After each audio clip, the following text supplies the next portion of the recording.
Chapter 10. How I became the only personal pupil of the greatest mental scientist of the present day.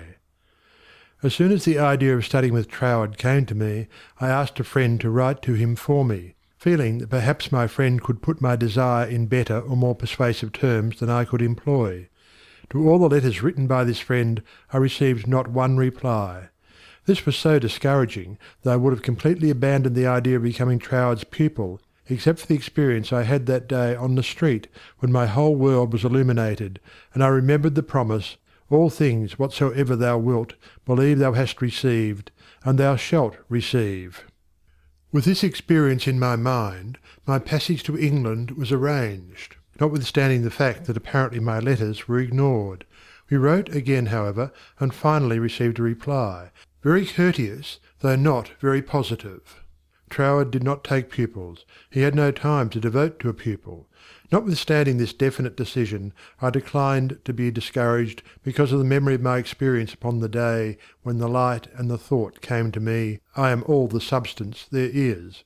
I seemed to be able to live that experience over at will, and with it there always came a flood of courage and renewed energy. We journeyed on to London, and from there telegraphed Troward asking for an interview. The telegram was promptly answered by Troward, setting a date when he could see us.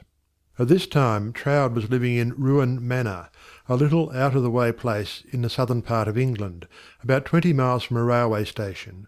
We could not find it on the map, and with great difficulty Cook's touring agency in London located the place for us. There was very little speculation in my mind as to what Troward would say to me in this interview. There always remained the feeling that the truth was mine, also that it would grow and expand in my consciousness until peace and contentment were outward as well as inward manifestations of my individual life. We arrived at Troward's house in a terrific rainstorm, and were cordially received by Troward himself, whom I found, much to my surprise, to be more the type of a Frenchman than an Englishman. I afterwards learned that he was a descendant of the Huguenot race.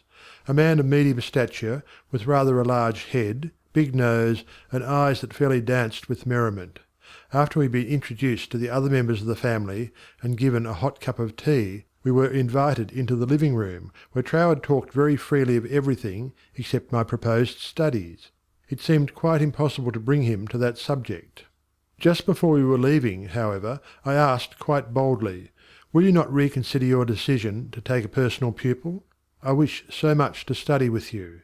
To which he replied with a very indifferent manner that he did not feel that he could give the time it would require for personal instruction, but that he would be glad to give me the names of 2 or 3 books, which he felt would not only be interesting but instructive to me.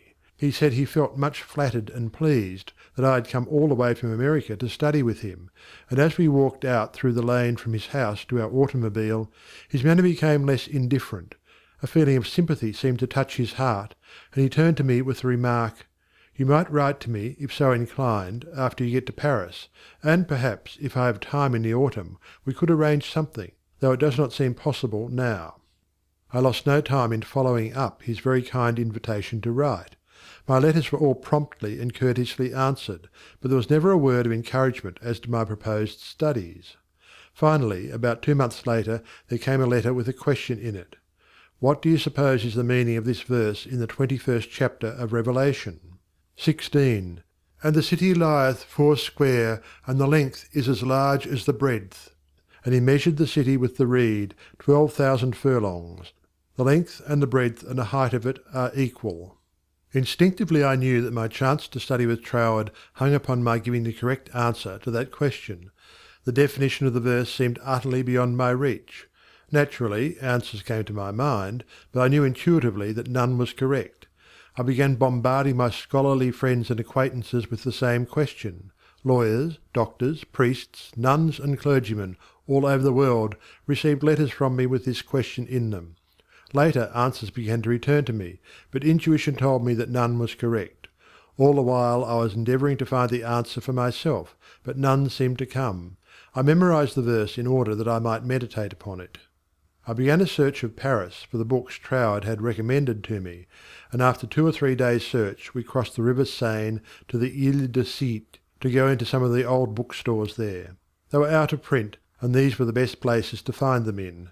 Finally we came upon a little shop that had the books there. These were the last copies the man had, consequently the price was high. While remonstrating with the clerk, my eye rested upon the work of an astrologer, which I laughingly picked up and asked, "Do you think Professor would read my horoscope?"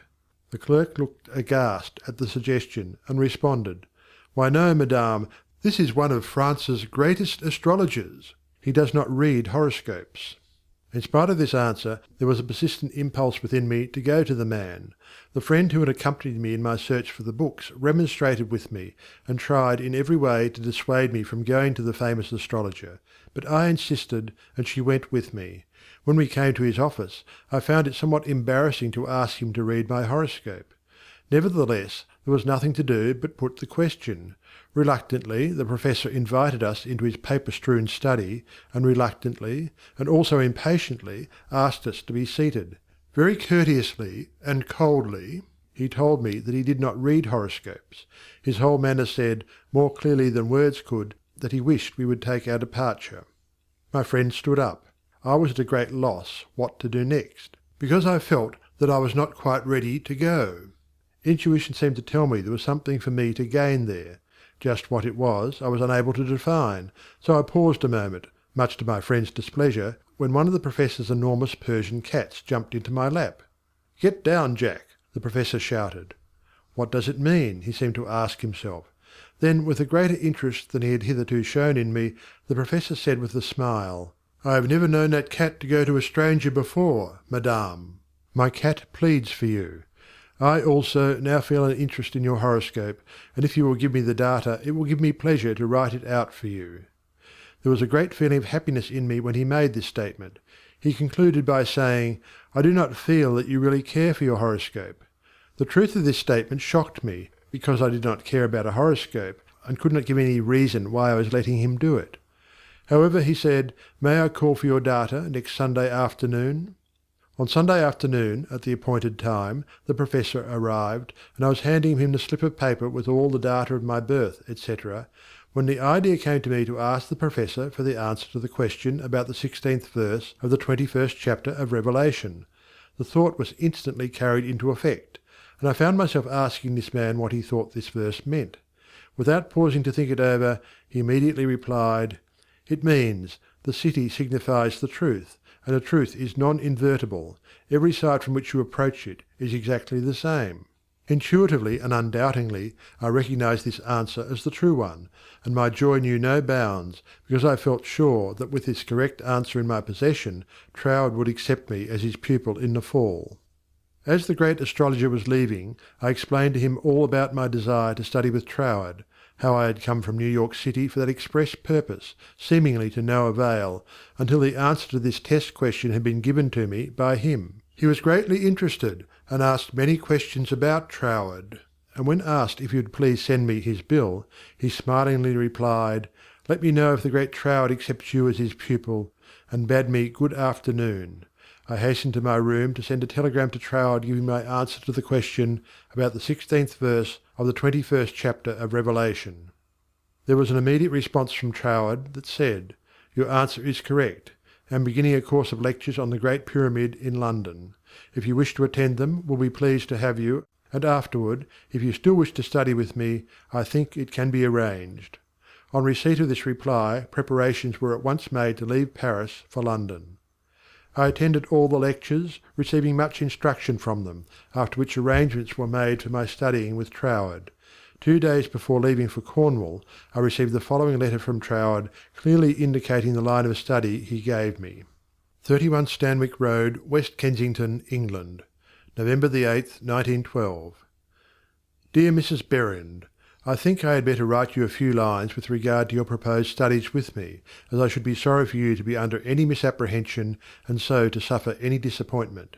I have studied the subject now for several years, and have a general acquaintance with the leading features of most of the systems which, unfortunately, occupy attention in many circles at the present time, such as Theosophy, the Tarot, the Kabbalah, and the like, and I have no hesitation in saying that to the best of my judgment all sorts and descriptions of so-called occult study are in direct opposition to the real life-giving truth, and therefore you must not expect any teaching on such lines as these.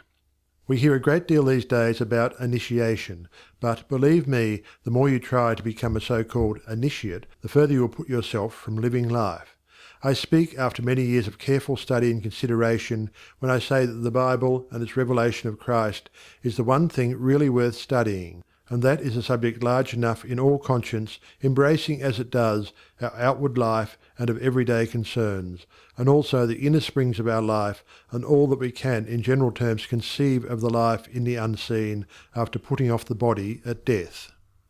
You have expressed a very great degree of confidence in my teaching, and if your confidence is such that you wish, as you say, to put yourself entirely under my guidance, I can only accept it as a very serious responsibility, and should have to ask you to exhibit that confidence by refusing to look into such so-called mysteries as I would forbid you to look into. I am speaking from experience, but the result will be that much of my teaching will appear to be very simple, perhaps to some extent dogmatic, and you will say that you have heard much of it before. Faith in God, prayer and worship, approach to the Father through Christ, all this is, in a certain sense, familiar to you, and all I can hope to do is perhaps to throw a little more light on these subjects, that they may become to you not merely traditional words, but present living facts. I have been thus explicit, as I do not want you to have any disappointment, and also I should say that our so-called course of study will only be friendly conversations at such times as we can fit them in, either you coming to our house or I to yours, as may be most convenient at the time. Also, I will lend you some books that will be helpful, but they are very few and in no sense occult. Now, if all this falls in with your ideas, we shall, I am sure, be very glad to see you at Ruan Manor, and that you will find that the residents there, though few, are very friendly, and the neighbourhood very pretty. But, on the other hand, if you feel you want some other source of learning, do not mind saying so, only you will never find any substitute for Christ. I trust you will not mind my writing you like this, but I do not want you to come all the way down to Cornwall, and then be disappointed. With kindest regards, yours sincerely, signed, T. Troward. This copy of Troward's letter, to my mind, is the greatest thing I can give you. End of chapter 10.